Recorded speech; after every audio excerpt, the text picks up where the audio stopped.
Hello everyone, welcome to Profit and Pie. और हमने जो टेंस सीरीज शुरू किया था, आज उस टेंस सीरीज में हम फ्यूचर परफेक्ट टेंस करेंगे। और फ्यूचर परफेक्ट टेंस की सबसे पहले हम सीखेंगे कि पहचान क्या होती है, कि फ्यूचर परफेक्ट टेंस के जो भी हम सेंटेंसेस बोलते हैं तो उसके एंड में क्या आता है, अगर हिंदी में उसको बोलते हैं तो जैसे वाक्य के अंत में उसमें क्या आता है, चुका होगा, चुकी होगी, चुके होंगे, ऐसे वर्ड आते हैं तो हम समझ जाएंगे कि फ्यूचर परफेक्ट टेंस है। जैसे वह सो चुका होगा, ऐसे बात करते हैं जो फ्यूचर में होने वाला होता है, या वहां बैठ के हम बात कर रहे हैं कि वह सो चुका होगा, वह खाना खा चुका होगा, तो इसको कैसे ट्रांसलेट करते हैं।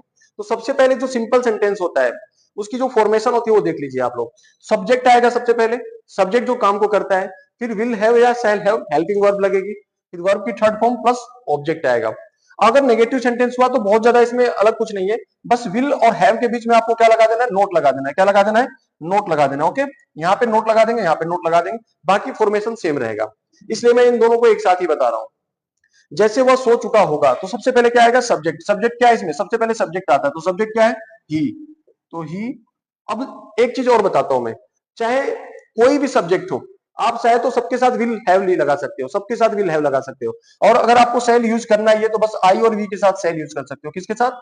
आई और वी के साथ। बाकी सबके साथ विल लगाना है।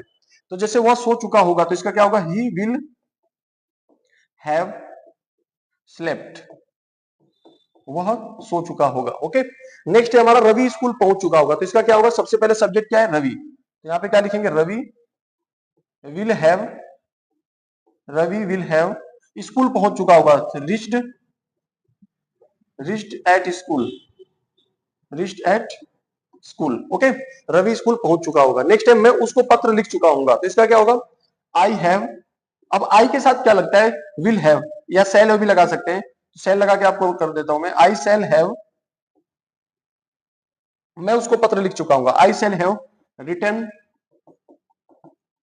Letter, I have return letter to him, उसको, या हिम भी लिख सकते हैं। I shall have return letter to him. Okay. अब एक नेगेटिव सेंटेंस लेते हैं, जैसे वह अपना काम नहीं कर चुका होगा। नेगेटिव सेंटेंस का फॉर्मेशन ये था, सेम ये दोनों, बस बीच में नोट आ जाएगा यहाँ पे। तो वह अपना काम नहीं कर चुका होगा, तो इसका क्या हो जाएगा? He will not have, he will not have. अब डन भी ले सकते हैं और कंप्लीटेड भी ले सकते हैं, तो he will not have done his work, his work. तो एकदम आसान तरीका है इसको ट्रांसलेट करने का, बस आपको फॉर्मेशन पता होना चाहिए। ओके। अब हमने सिंपल और नेगेटिव पढ़ लिया, अब पढ़ेंगे इंटरोगेटिव सेंटेंस। इसका इंटरोगेटिव सेंटेंस पढ़ते हैं, थर्ड है इसका।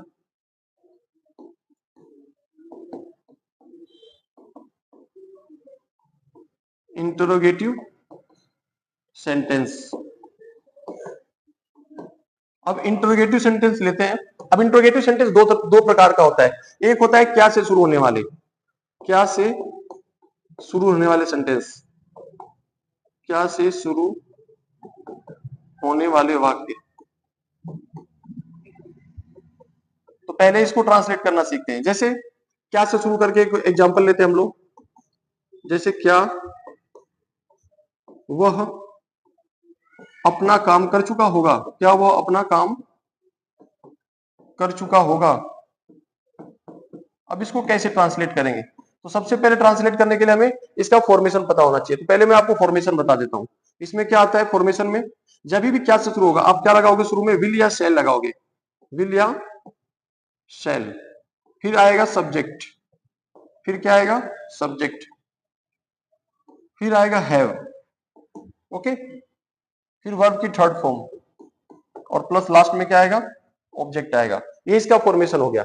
अब कर सकते हैं इसको ट्रांसलेट हम। जैसे क्या वो अपना काम कर चुका हो, सबसे पहले वह के साथ विल आएगा, तो विल ही, सब्जेक्ट आ गया, फिर have, will he have. Verb की थर्ड फॉर्म, वर्ब इसमें क्या होगा? कर चुका होगा, तो will he have done his work. ये हो गया इसका ट्रांसलेशन। ओके। एक और एग्जांपल लेते हैं इसका। क्या रवि तुमसे पैसे ले चुका होगा, क्या रवि तुमसे पैसे ले चुका होगा। अब इसको कैसे ट्रांसलेट करेंगे? तो क्या है, सबसे पहले क्या से शुरू हो रहा है तो क्या लगाएंगे? विल। तो विल, फिर सब्जेक्ट इसमें क्या है? रवि, तो will Ravi have taken money from you, from you, तो ये होगी इसका translation. Okay, will Ravi have taken money from you, क्या रवि तुमसे पैसे ले चुका होगा। तो इस तरीके से इसको ट्रांसलेट करते हैं। दूसरा पढ़ लेते हैं, दूसरा जो इसका टाइप था, जब जब क्या कब कैसे कहां, ऐसे बहुत सारे जो वर्ड होते हैं जिनसे क्वेश्चन पूछा जाता है। कहां, वाक्य के बीच में आए, कहां पे आएगा, वाक्य के बीच में, वाक्य के बीच में आए, तो इसको कैसे ट्रांसलेट करेंगे, वाक्य के बीच में आएगा। तो जैसे एक एग्जांपल के तौर पे आपको बताता हूं मैं, जैसे तुम कल कहां जा चुके होगे, तुम कल, तुम कल कहां, इसको ज्यादा यूज नहीं करते हैं ऐसे सेंटेंसेस को, तो एक दो एग्जांपल ही लेंगे। जैसे तुम कल कहां जा चुके होगे, तो इसको ट्रांसलेट करने का रूल देखते हैं पहले। ओके, तो सबसे पहले जो भी इसमें बीच में वर्ड आएगा जिससे क्वेश्चन हम पूछते हैं, जैसे कहां है, तो सबसे पहले इसका इंग्लिश लिखेंगे। तो इसका इंग्लिश क्या होगा, WH फैमिली जो भी होगा वो लिख देंगे। फिर सेम यही आ जाएगा जो इसका रूल था ये वाला। तो डब्ल्यू विल आएगा या सेल आएगा WH फैमिली के बाद, फिर क्या आएगा, सब्जेक्ट, फिर वर्ब की थर्ड फॉर्म, पहले हैव आएगा इधर, क्या आएगा, हैव, फिर वर्ब की थर्ड फॉर्म और प्लस ऑब्जेक्ट आएगा। ऐसे सेंटेंस ज्यादा यूज नहीं होते डेली डेली यूज में। जैसे तुम कल कहां पहुंच चुके होगे, तो इसका ट्रांसलेशन क्या होगा, कहां का इंग्लिश सबसे पहले वेयर, तो क्या हो जाएगा वेयर, वेयर के बाद विल लगा देते हैं, तो वेयर विल, फिर सब्जेक्ट क्या, you have, where will you have reached tomorrow. Okay, तो ये इसका ट्रांसलेशन हो गया। या टुमारो पहले भी लिख सकते हैं, tomorrow where will you have reached. Okay, तो इस तरीके से ट्रांसलेट करते हैं। तो ये पूरा का पूरा जो हमारा फ्यूचर परफेक्ट टेंस था वो हो गया। अब मैं इसी इसी वीडियो में आपको अगला टेंस भी पढ़ाई दे रहा हूं, खत्म हो जाएगा इसके बाद। तो अगला टेंस हमारा क्या है, फ्यूचर परफेक्ट कॉन्टिन्यूअस टेंस। अगला टेंस हमारा होगा future perfect continuous tense, future perfect continuous tense.